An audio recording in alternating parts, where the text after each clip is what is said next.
पवन सुत हनुमंत लाल की जय। गोस्वामी तुलसीदास महाराज की जय। बोलो रे भाई सब संतन की जय।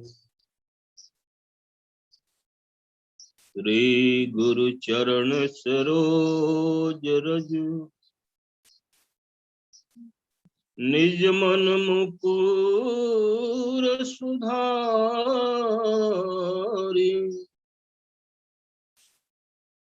वरणो रघुवर विमल जसु जो दायक फल चारि। श्री तुलसीदास जी के पद कमल बारंबार मनाई। गुण गावों सिय राम के अनुमत हो सहाय। गुरु चरणों की धूल को तिलक लगा कर भाल। रामचरित कछुबर नहु मति मंद प्यारे लाल। सियावर रामचंद्र की जय। श्री राम कथा सत्संग ऑनलाइन मानस गोष्ठी से जुड़े हुए सभी संत जनों को इस अकिंचन प्यारेलाल साहू का सादर नमन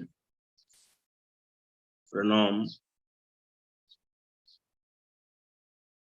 आइए एक लंबे अरसे के बाद आज मुझे इस लिंक के माध्यम से राम कथा कहने का सुअवसर मिला है। मैं आभारी हूँ आदरणीय श्री पटेल जी का, जिन्होंने मुझे अवसर प्रदान किया है। प्रणवं प्रथम भरत के चरणा जासु नेम व्रत जाई न बरना। राम चरण पंकज मन जासु लुभुत मधुप तजई न पासु। श्री भरत जी के चरित्र पर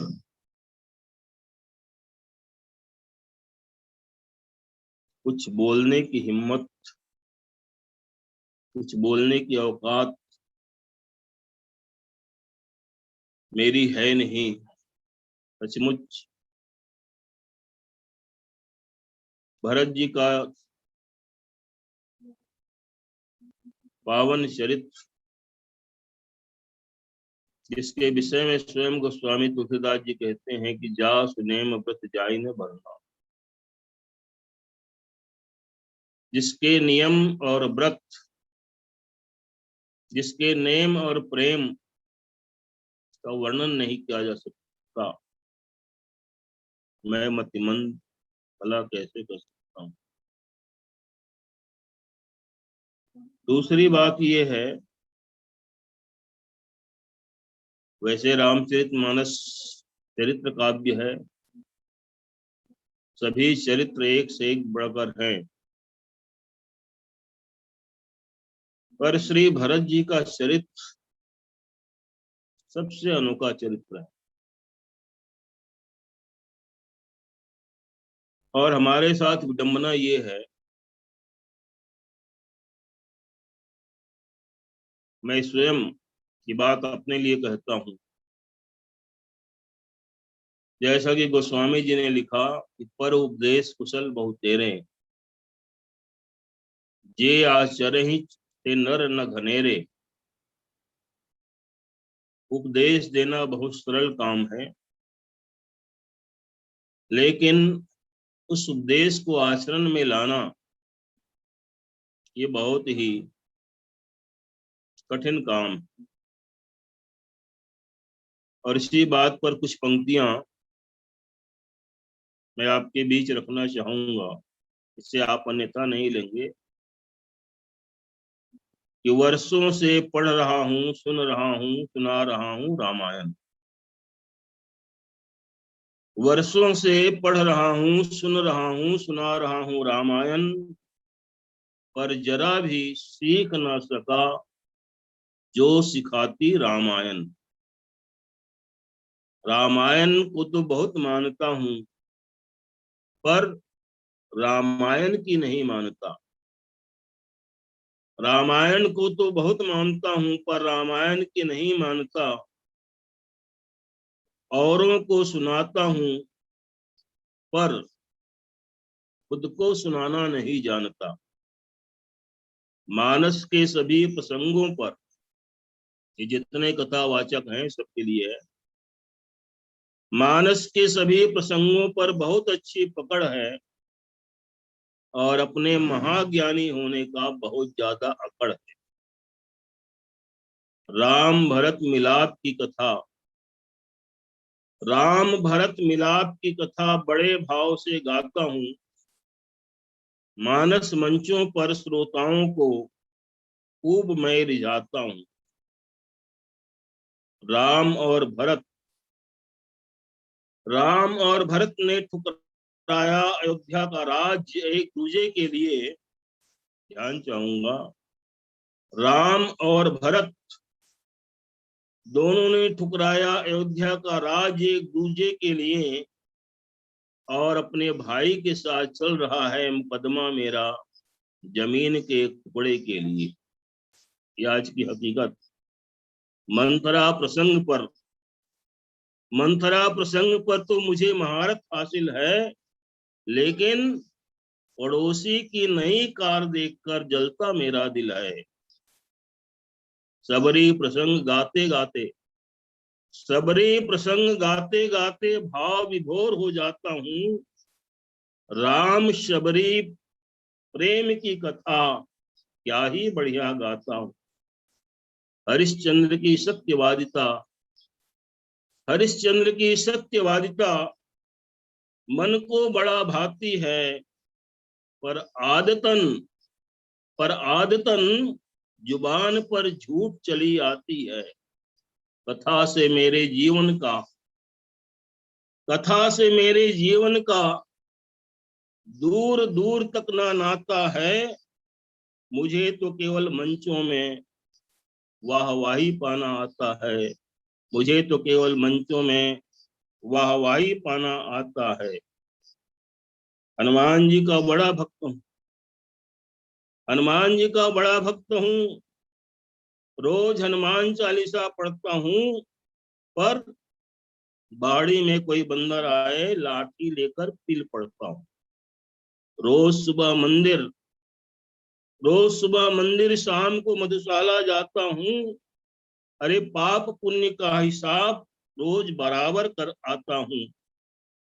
प्रात काल उठ के रघुनाथा, ये रामायण की प्रसिद्ध चौपाई। प्रात काल उठ के रघुनाथा एकदम कंठस्थ है, लेकिन कई महीनों से माँ बाप से मेरी बातचीत बंद है। गीता और रामायण का उपदेश सबको करता हूँ, पर उपदेश कुशल बहुतेरे, ये कहावत चरितार्थ करता हूँ।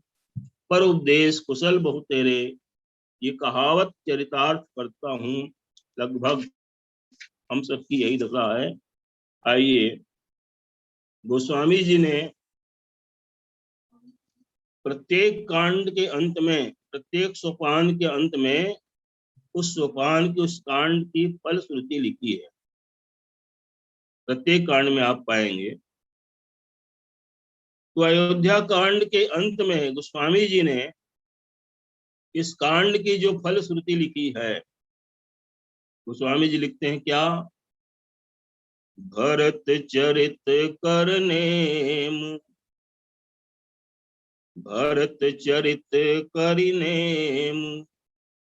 तुलसी जे सादर सुनहि, श्री राम पद प्रेम,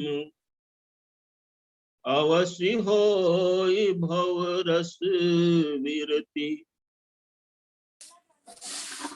गोस्वामी जी ने फलश्रुति क्यों लिखी है?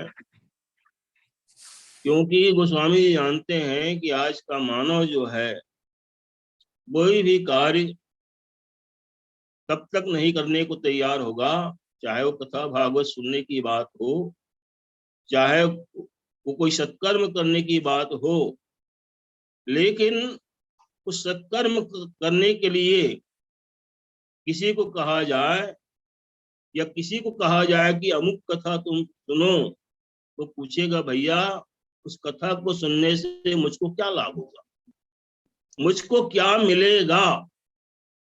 ये हर आदमी पूछता है, सवाल करता है। अरे रामायण पढ़े से का होगी, का मिली? तो गोस्वामी तुलसीदास जी लिखते हैं कि अयोध्या कांड की जो कथा है, और अयोध्या कांड की इस कथा में भरत जी का चरित्र है, और भरत जी के इस चरित्र को जो नियम पूर्वक आदर सहित सुनेगा, तुलसी जे सादर सुनहि, श्री राम पद प्रेम, अवश्य होय भवरस विरति, उसे भगवान श्री राम और सीता जी के चरणों में प्रेम होगा, और भवरस से उसे वैराग्य हो जाएगा। भवरस क्या है? संसार से जो मिलने वाला सुख है, वास्तव में संसार में कोई सुख है नहीं, ये सब जानते हैं, सभी ज्ञानी जन कहते हैं, और हमारा ये स्वयं का अनुभव है। लेकिन हमने इस विषय रस को, इस सांसारिक रस को हमने सुख मान लिया है। तो यदि आप ध्यान पूर्वक भरत जी के चरित्र को सुनेंगे, पढ़ेंगे, तो निश्चित ही इस भव रस से आपको वैराग्य हो जाएगा। और यही कारण है, देखिए, लोग भगवान श्री राम की पूजा करते हैं, और भगवान श्री राम से भी ज्यादा पूजा लोग हनुमान जी की करते हैं। ये सर्वविदित सिद्धांत, सर्वविदित मालूम है सबको, ये जानकारी है, सब जानते हैं। चाहे छोटे से छोटा गांव हो, वहां कम से कम हनुमान जी का एक मंदिर जरूर होगा, लेकिन राम का मंदिर प्रत्येक गांव में मिले, ये संभव नहीं। तो राम जी से ज्यादा हनुमान जी के पुजारी हैं। क्यों? हनुमान जी कौन है? गोस्वामी जी ने लिखा हनुमान चालीसा में, अष्ट सिद्धि नवनिधि के दाता। हनुमान जी अष्ट सिद्धि और नौ निधियों के दाता हैं। तो भाई, दुनिया में आज सबको सिद्धियां चाहिए, प्रसिद्धियां चाहिए, खजाना चाहिए, लेकिन भरत जी आज तक किसी ग्राम नगर में भरत जी का कोई मंदिर आपको नहीं मिलेगा। भरत जी के पुजारी आपको नहीं मिलेंगे। उसका कारण है कि भरत जी के चरित्र से जो मिलता है वो हम हमारे अपने काम की नहीं, माने हम ये नहीं समझते कि वो हमारे लिए उससे कुछ लाभ होगा, बल्कि उल्टा गोस्वामी जी ने लिख दिया है कि अवश्य होय भव रस विरति, भव रस से, संसार से आपको वैराग्य हो जाएगा। तो कौन चाहता है संसार से वैराग्य होना। तो आइए भरत जी के चरित्र पर अपनी तुच्छ मति के अनुसार कुछ कहने का प्रयास करूं मैं। रामचरितमानस के द्वितीय सोपान अयोध्या कांड के प्रारंभ में गोस्वामी जी ने एक दोहा लिखा, श्री गुरु चरण सरोज रज निज मन मुकुर सुधारी, बरनौ रघुबर विमल जसु जो दायक फलचारी। अच्छा, यही दोहा बिल्कुल ज्यों का त्यों हनुमान चालीसा के पहले भी हम पढ़ते हैं। श्री गुरु चरण सरोज रज निज मन मुकुर सुधारी, बरनौ रघुबर विमल जस जो दायक फलचारी। हनुमान चालीसा लिख रहे हैं गोस्वामी जी, हनुमान जी के चरित्र का वर्णन कर रहे हैं, लेकिन कहते हैं बरनौ रघुबर विमल श्री गुरु चरण सरोज रज। यहाँ गोस्वामी जी का आशय क्या है? गोस्वामी जी ने अपने दो गुरु माने, एक हनुमान जी को और दूसरे भरत जी को। और हनुमान जी और भरत जी दोनों ऐसे हैं जो जीव को राम जी से मिलाते हैं, जो जीव को राम जी से मिलाते हैं, जो जीव को राम के सम्मुख करते हैं। ये भरत जी की सबसे बड़ी विशेषता है।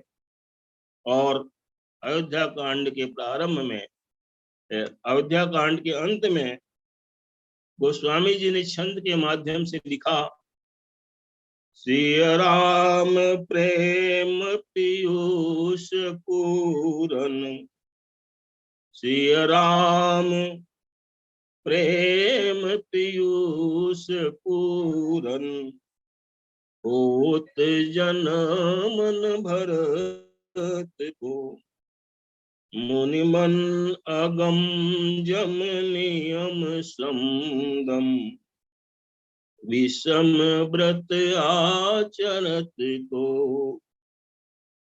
दुख दाह दारिद दम दूषण, दुख दाह दारिद दम दूषण, सुजस मिस अपहरत को, कलिकाल कलिकाल तुलसी से सठन, अठि राम सम्मुख करत को। इस कलिकाल में मुझ जैसे पापी जीव को भगवान के सम्मुख कौन करता। देखिए, भरत जी स्वयं राम जी के सम्मुख हैं और वो जीव को भी राम जी के सम्मुख ला देते हैं। सम्मुख कैसे हैं? यदि हम कथा के माध्यम से देखें तो भरत जी ऊपरी तौर पर भगवान राम के विरोधी रहे। ऊपरी तौर पर ध्यान चाहूंगा, राम की विरोधी। बचपन में जब चारों भाई खेल खेलते थे, तो जब खेल खेलते थे तो खेल में दो दल होना चाहिए, तो वहां भी दो दल। तो दो दल में कौन? एक तरफ भगवान राम और उनके साथ लक्ष्मण, दूसरे दल में भरत और शत्रुघ्न। भगवान श्री राम ने कभी भरत जी को अपने दल में नहीं रखा, हमेशा उनको विपक्ष का नेता बनाया, विरोधी दल का नेता बना है। तो एक तरफ राम है, दूसरे तरफ भरत है, दोनों में खेल चलता है। और खेल में के अंत में हमेशा भरत जी हारते हैं, लेकिन खेल के अंत में भगवान श्री राम कहते हैं, वाह भरत तुम जीत गए। हारे हुए भरत को भी जिताने वाले भगवान राम हैं। और यही बात बार बार भरत जी स्मरण करते हैं। तो देखिए यहाँ पर यद्यपि वो आमने सामने हैं, माने वो सम्मुख हैं, भगवान राम के सम्मुख हैं, क्योंकि जो विरोधी होगा, जो लड़ने वाला होगा, वो भी सम्मुख ही होगा। तो भरत जी हमेशा राम के सम्मुख है। यहाँ देखिए भगवान राम को, भगवान राम का राज्याभिषेक होना था, उनको वनवास हुआ और भरत को अयोध्या की राजगद्दी दी गई माता कैकेयी के वरदान से। यहाँ भी दोनों आमने सामने हो गए। अच्छा एक बात और है, प्राय लोग ये कहते हैं, जब अयोध्या कांड की बात आती है, प्राय सभी कथावाचक यही कहते हैं कि अयोध्या का अर्थ होता है अ माने नहीं, योध्या माने जहां युद्ध ना हो। अयोध्या का दूसरा नाम है अवध, अ और वध माने जहां किसी का वध ना हो। तो वध तो युद्ध में ही होगा। तो अयोध्या कांड एकमात्र ऐसा कांड है जहां किसी प्रकार का युद्ध नहीं हुआ। और ये बात बाहरी तौर पर बिल्कुल सही, लेकिन यदि गहराई से देखें तो जैसा युद्ध अयोध्या कांड में हुआ है, वैसा भयानक युद्ध कहीं और नहीं हुआ है। लेकिन ये युद्ध है, ये शस्त्र का युद्ध नहीं है, ये शास्त्र का युद्ध है, ये वैचारिक युद्ध है, ये सिद्धांत का युद्ध है। और ये युद्ध भोग के लिए नहीं बल्कि त्याग के लिए है। तो ऐसा युद्ध हुआ राम और भरत जी के बीच में। और इसी बात को भैरव कवि ने अपनी कविता के माध्यम से बहुत सुंदर लिखा है। क्या? राम भरत में आज ठन गई, राम भरत में आज ठन गई, भैरव एक लड़ाई। राम भरत में आज ठन गई, भैरव एक लड़ाई। 14 वर्ष लड़ेंगे दोनों, चलो देखने भाई। एक ओर है राम, दूसरी ओर भरत व्रतधारी। एक ओर है राम, दूसरी ओर भरत व्रतधारी। अवध राज को गेंद बना, दोनों ने ठोकर मारी। पहले ही बचपन में राम और भरत गेंद का खेल खेलते थे, और यही आज हो रहा है। एक ओर है राम, दूसरी ओर भरत व्रतधारी। अवध राज को गेंद बना, दोनों ने ठोकर मारी। लड़कर 14 बरस राम ने, लड़कर 14 बरस राम ने, मानी अपनी हारी। जीत गए इस महासमर में भैया भरत खिलाड़ी। तो राम और भरत के बीच में ये युद्ध होता है। अयोध्या के राज को दोनों ने ठुकराया। जैसे गेंद खेलने वाले खिलाड़ी, फुटबॉल के खिलाड़ी दोनों तरफ से गेंद को ठोकर मारते हैं, लात से मारते हैं, और ये गेंद एक पाले से दूसरे एक पाले में जाती है। ऐसे अयोध्या का राज कभी राम के तरफ, कभी भरत के तरफ, लेकिन न उस राज्य को राम ने स्वीकार किया, न भरत ने। लेकिन अंत में जीत किसकी हुई पूछा गया, तो भैरव कवि कहते हैं, जीत गए इस महासमर में भैया भरत खिलाड़ी। अंत में विजय भरत जी की होती है। ये ऐसा युद्ध है। तो राम और भरत के बीच में जो युद्ध है, दो भाइयों के बीच में, प्राय हमने युद्ध के अनेक किस्से सुने। भाई भाई में युद्ध हुआ कौरव और पांडवों में, और उसका परिणाम जो है 18 दिन का महाभारत का युद्ध हुआ। लेकिन ये ऐसा युद्ध है जो पाने के लिए नहीं बल्कि त्यागने के लिए युद्ध हुआ, होने के लिए युद्ध हुआ।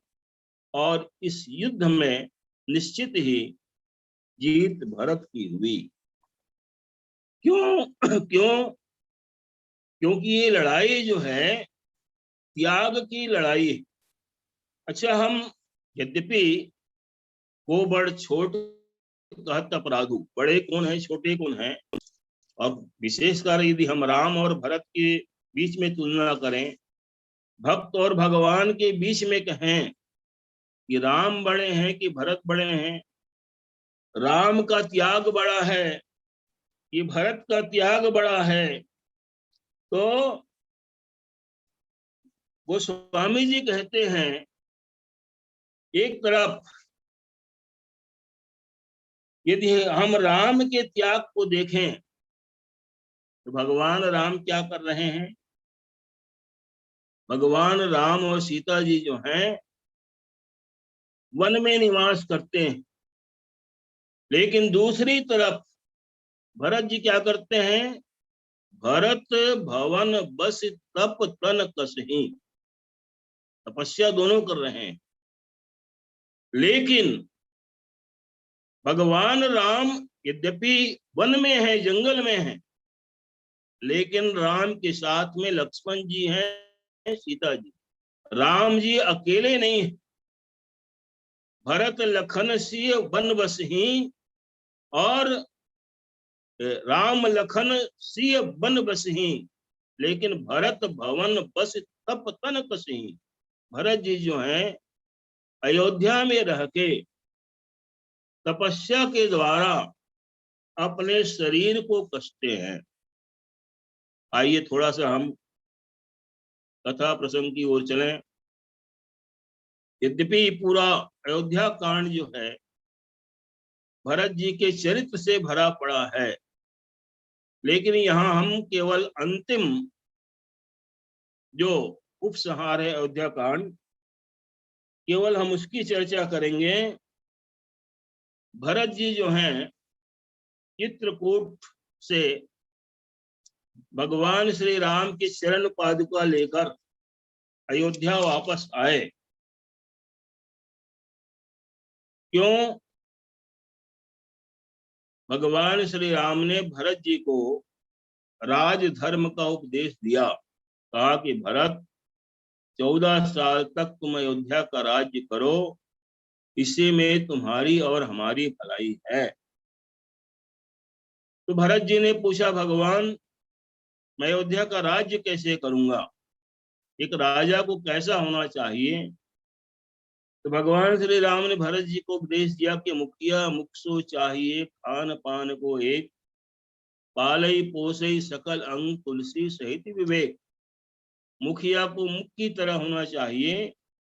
यद्यपि मुख जो है लगता है कि वो अकेला खाता पीता है, लेकिन मुंह जो है जो कुछ भी खाता है उसको अपने पास नहीं रखता, बल्कि उसके द्वारा पूरे शरीर का पोषण होता है। तो ऐसे ही राजा, यद्यपि लोगों की निगाह में ये दिखे कि राजा जो है भोग कर रहा है, सुख भोग कर रहा है, लेकिन उस राजा के द्वारा प्रजा का पोषण हो विवेक पूर्वक।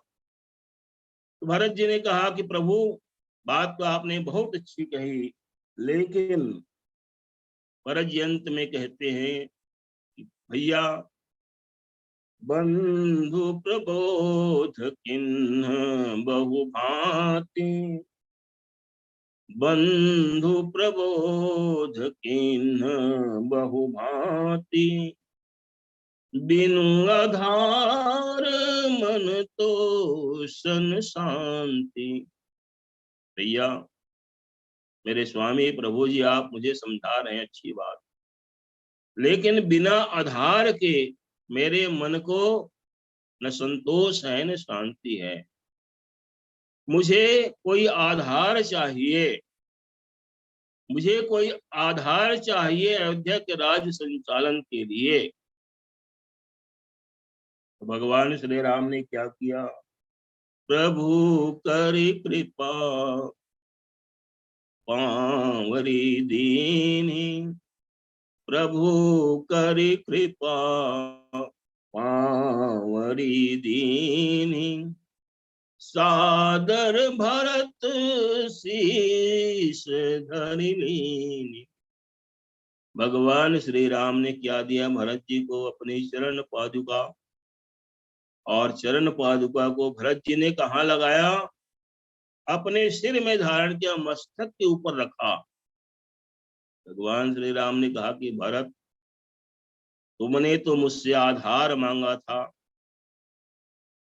और मैंने तुमको आधार दिया, लेकिन तुमने तो उसको अपने सिर का भार बना लिया, अपने सिर पर रख लिया।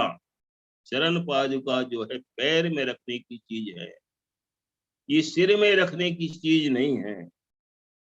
भरत जी ने कहा कि प्रभु, ये आधार तो आपका ही चरण पादुका ही है। देखिए, जिस प्रकार से पूरे शरीर का आधार पैर होता है, पूरे शरीर का आधार पैर होता है, पैर से ही पूरे शरीर का बैलेंस होता है, पूरे शरीर का आधार होता है।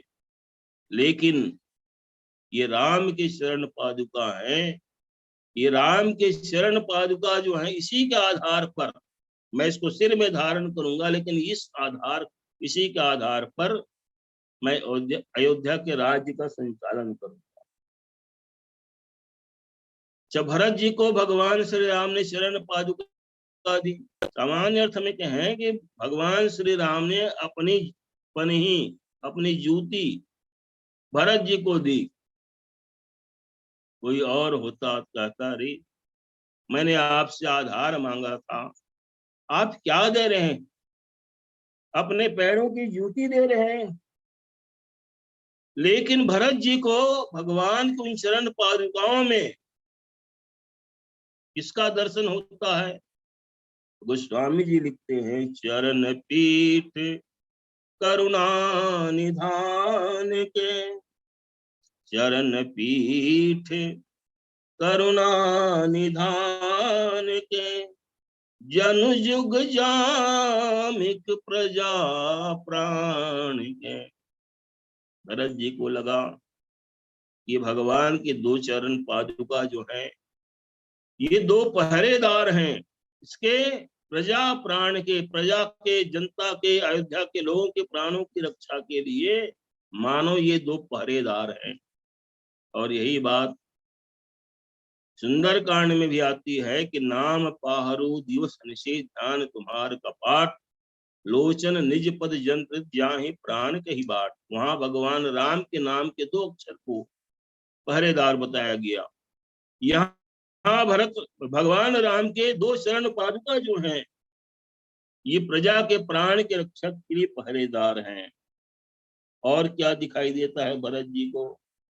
संपुट भरत स्नेह रतन को, संपुट भरत स्नेह रतन के, आखर जुग जन जीव जतन के।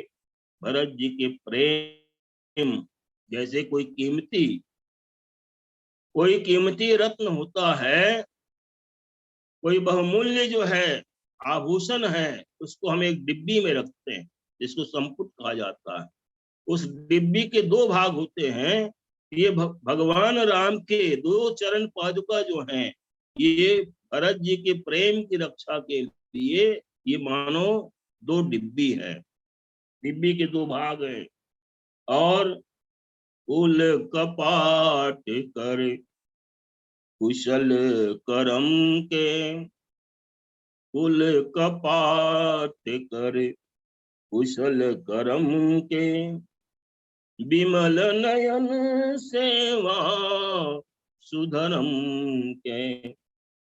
और ये क्या है? कुल कपाट। रघुकुल की रक्षा के लिए ये दो कपाट हैं। इन कपाट के दो पल्ले होते हैं। तो ये कुल की रक्षा के लिए कपाट हैं। और कर कुशल कर्म के, कुशल कर्म के लिए दो हाथ हैं। फिर विमल नयन सेवा सुधर्म के। और सेवा और सुधर्म के लिए ये दो विमल नेत्र हैं। माने सेवा कैसी होनी चाहिए, धर्म का पालन कैसे होना चाहिए, तो उसके लिए दो दृष्टि चाहिए, नजर चाहिए, माने विवेक चाहिए। विवेक पूर्व जो है धर्म का पालन हो, विवेक पूर्व सेवा हो तब। और अंत में गोस्वामी जी लिखते हैं कि भरत मुदित अवलंबल हेते, अस सुख जस से राम रहे थे। उन दो चरण पादुकाओं में भरत जी को राम और सीता दिखाई देते हैं। देखिए भरत की दृष्टि, ये भरत की दृष्टि है, एक भक्त की दृष्टि है, एक साधक की दृष्टि है। भक्त को, साधक को हर चीज में, भगवान की हर चीज में भगवान का दर्शन होता है। जैसे गोपियों को भगवान से जुड़ी हुई हर चीज में भगवान कृष्ण के दर्शन होते थे। और यही बात रस खान कवि ने भी कही, मानुष हो तो वही रस खानु, बसो नित नंद के गांव के द्वारन, जो पशु हो तो चरो, जो पशु हो तो कहा बस मेरो, चरोनित धन, चरोनित नंद के धेनु मंजारन, पाहन हो तो वह गिरि को, जो धरियो छत, जो धरियो कर छत्र पुरंदर कारण, जो खग हो तो बसे करूं, कालिंदी कूल कदम्ब को डारन। माने एक भक्त को भगवान से जुड़ी हुई हर चीज में भगवान का दर्शन होता है। और यहाँ तो विडम्बना ये है कि हमको तो भगवान की मूर्ति में भी, एक भक्त वो होता है जिसको पाषाण में, प्रतिमा में भी परमात्मा का दर्शन होता है, और एक सामान्य व्यक्ति को उस भगवान में भी पत्थर का दर्शन होता है। तो जिसका दिल पत्थर का हो उसको भगवान में पत्थर ही नजर आता है। तो भरत जी को भगवान राम की दो चरण पादुकाओं में श्री सीताराम जी के दर्शन होते हैं। और उसके बाद भरत जी जो है बड़े प्रसन्न मन से अयोध्या, चित्रकूट से वापस अयोध्या आते हैं। अयोध्या आने के बाद भरत जी ने क्या किया? भरत जी ने क्या किया? क्या अयोध्या का राज